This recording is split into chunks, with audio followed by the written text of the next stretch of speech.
I think I'm going to hone this one. It's on top. I think you're going to hone that because it was on top. Good reason. I like that method. Because it's what? Easier to get to? It's on top. It's on top. Yeah. Okay, is that the right stone there? I don't know that either.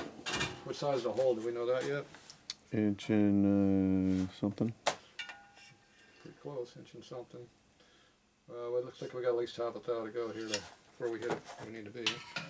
I got the core stone in there, so I should take that out real quick, and then we too small or too big. Looks like that's the right size mandrel because it's undersized. Oh, there we contacted right there.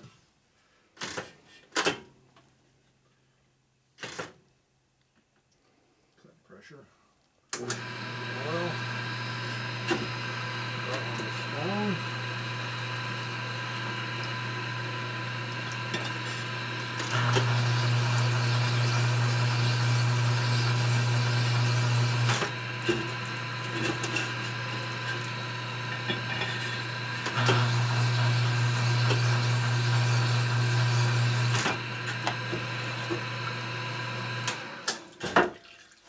The other one doing all this wobble crap. That's a good sign. Oh. Means the hole might be halfway straight and through. Alright. Well, that took out a massive amount of material. Oh boy. 1/10. Isn't that what you wanted? We got 8/10 right there. It's cool. Right around this to it. Let's see, that's half over there. And we're at 0 right there. Yeah, perfect. It's already done right there. What a shocker, it's not round or true. That's because I line hole on the other side.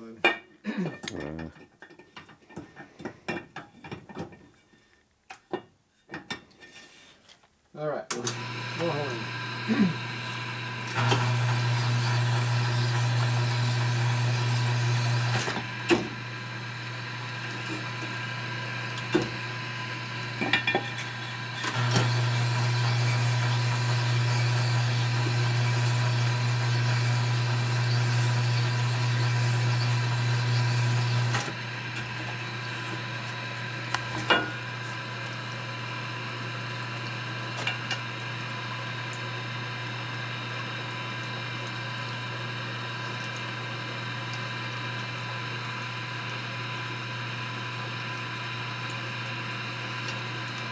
Okay, that one's just pretty much done. It's a good sign. The 10th or 2 on the tight spot to take it out, so switch over to fine stone. That does not fit. Let's see what else we get on the front. I'm busy. For tomorrow.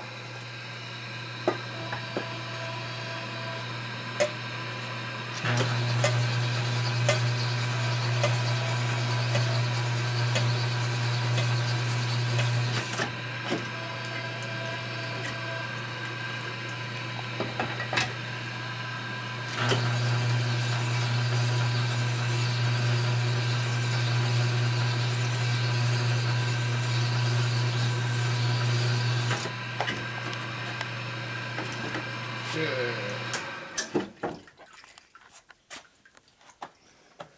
Did you get the phone? Yeah. 3 interruptions in 5 minutes is enough for me. Okay, this one we had to go to a 12 minimum.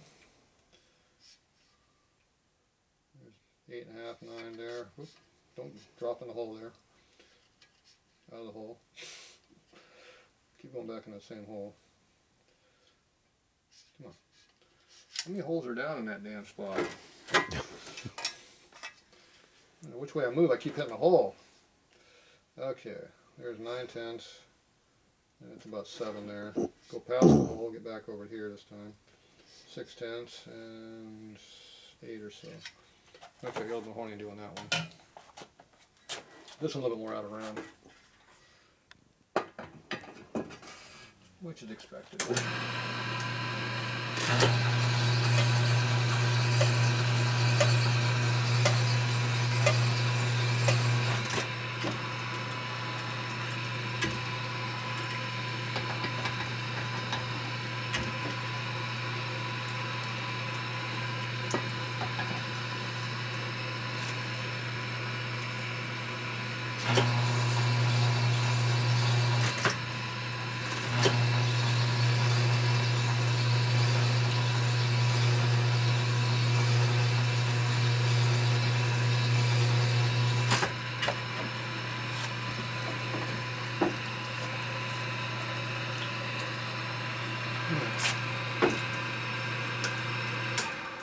Dribble, dribble, dribble.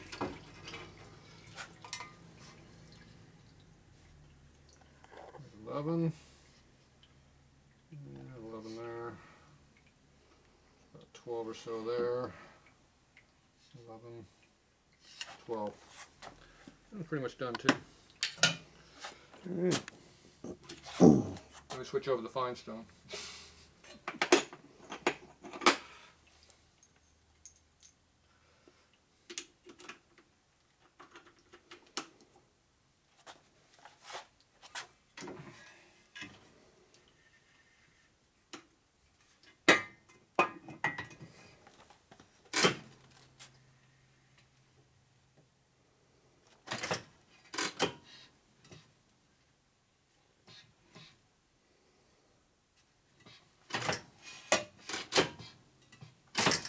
Alright.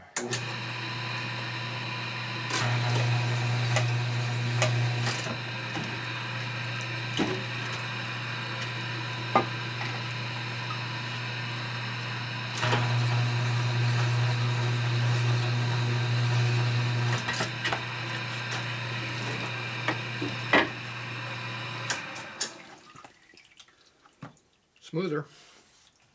Usually doesn't cut more than about a 10. When you cool it off, it shrinks more than 10, so it's about equal. 11 and a half right there, about 13 there, 14 or so there. Yeah, just under 11. 11 something, 12. Okay, that's close. How much does it heat up from honing? Enough to make a difference on the tenth. This one you heat up the whole case, so it's different than like a cylinder where it's thinner. A lot of mass here to get warm, but it will eventually it warms it up. When it's warm, it'll expand your number. So this one needs to be cleaned, and then we'll come back and do the other one. So if I put this one right over here, drip over that piece of wood. Throw this in here. See the finish of the race here? See how smooth it is? Mm-hmm. And see that one over there is kind of more shiny, even the distance you can see it. Yeah. Okay, now we'll do this one real quick and you'll see how much of a difference it makes. You know, we're not taking out hardly anything material-wise.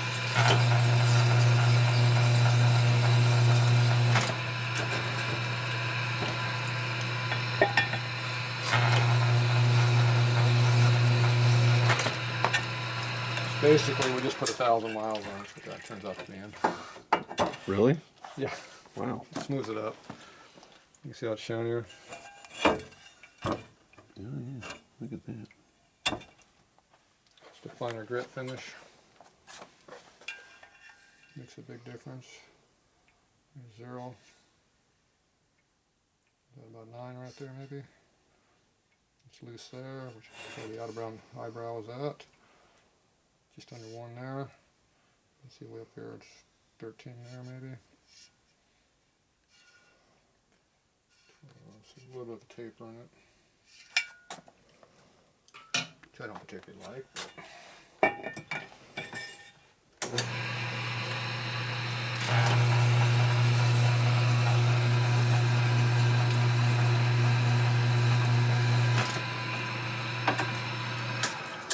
doesn't make no difference at all, but Another 1,000 miles. you know, it does remove metal, but it takes a lot. See, it's 0 right there. 0 went down halfway down the race, nothing. Went down to the rest of the race, it's 1/10. So where's that bad spot I had? I don't know, I got a number 12. That's pretty even. Wonder how to get 4 at? I don't know. Somewhere there's an eyebrow in there. You go by the good part of the holes which you're measuring. The bad part, when I line honed it, you know, if things are kind of twisted a little bit, it cuts out just on one side of the race, so it's going to be a low spot. You'll see that in the indicator. But you're trying to find out what the basic round part that you honed to, you want to get that to size correctly. And so you'll have one spot in there somewhere that's 4/10 out. There's a little bit of an eyebrow, I call it a low spot. Everything else is the same, pretty much within a tenth. You see it all the way the whole length. It's pretty straight. And again, with a tenth at the full length of it there, a tenth and a half maybe. So it's pretty even. Okay, so now I'm going to go ahead and clean all this all up. Then we'll mock up the crank, bolt the case together and see how the crank feels. We'll check each bearing. And the biggest thing on these early motors, the crank cannot screw. So when you rotate the crank, it shoves it laterally. That's a misalignment. We don't want none of that going on. If you put a motor in together with misalignment in it like that, where it screws, it eats up the thrust washers really bad. Yeah, that's bad. So we don't want that to happen. So you want to get the cases lined up. I don't care if they're a little loose. I want them lined up. So that's the key. All right, we'll be back. Got to clean all this